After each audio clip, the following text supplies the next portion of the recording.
मौनव्याख्यप्रकटितपरब्रह्मतत्त्वं युवानम् वर्षिष्टान्ते वसदृष्टिं गणैरावृतं ब्रह्मनिष्ठैः आचार्येन्द्रं करकलितचिन्मुद्रमानन्दमूर्तिम् स्वात्वारामं मुदितवदनं दक्षिणामूर्तिमीडे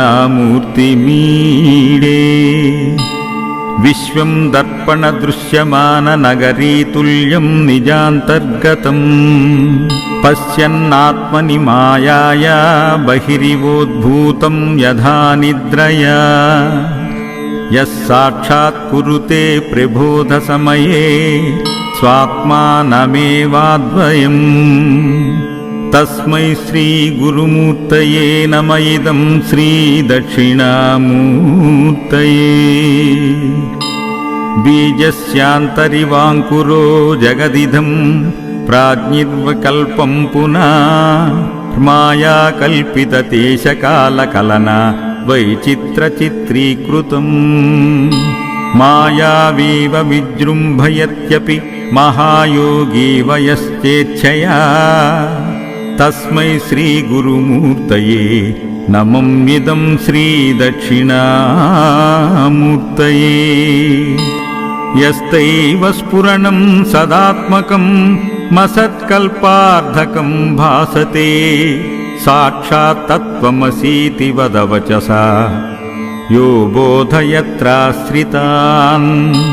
यत्साक्षात्कारणात् भवेन् पुनरावृत्तिर्भवाम्भोनिधौ तस्मै श्रीगुरुमूर्तये नम इदं श्रीदक्षिणामूर्तये नानाचिद्रघटोदरस्थितमहादीपप्रभाभास्वरम्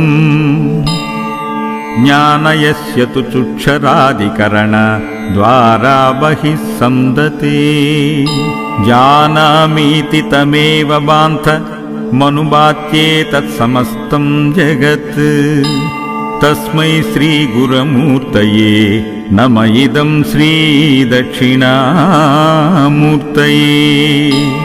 देहं प्राणमपीन्द्रयण्यापि चलां बुद्धिं च शून्यं विदु त्रिबालाण्डजडोपमाश्च मितिभ्रान्ता भृशं वादिना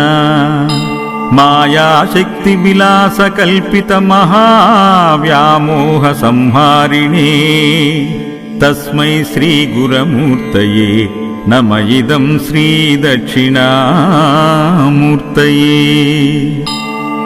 राहुग्रस्तदिवाकरेन्दुसदृशो मायासमाच्छादनात् सन्मात्रकरुणोपसंहरणतो यो भूत्सुषुप्तपुमान् जागृत्यप्नमिति प्रबोधसमये यः प्रत्यभिज्ञायते तस्मै श्रीगुरुमूर्तये नम इदं श्रीदक्षिणामूर्तये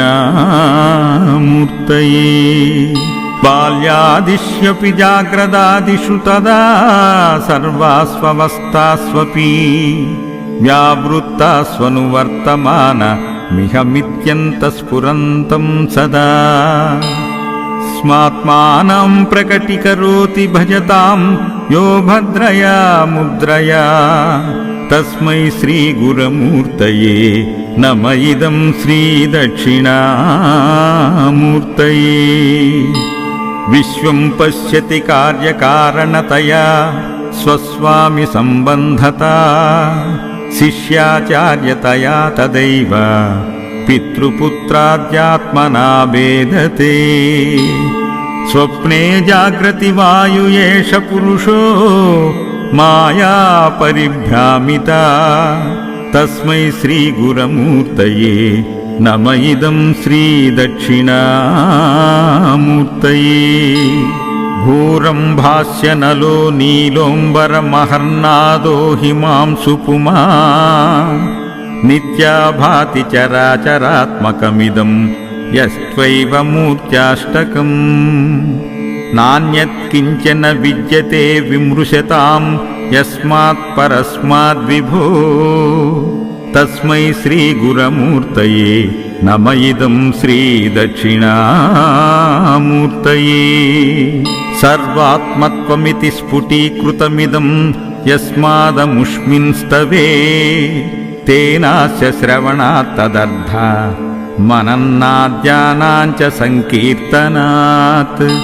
सर्वात्मत्वमहाविभूतिसहितं स्वाद्वीश्वरत्वं स्वत्वसिद्धतेत्।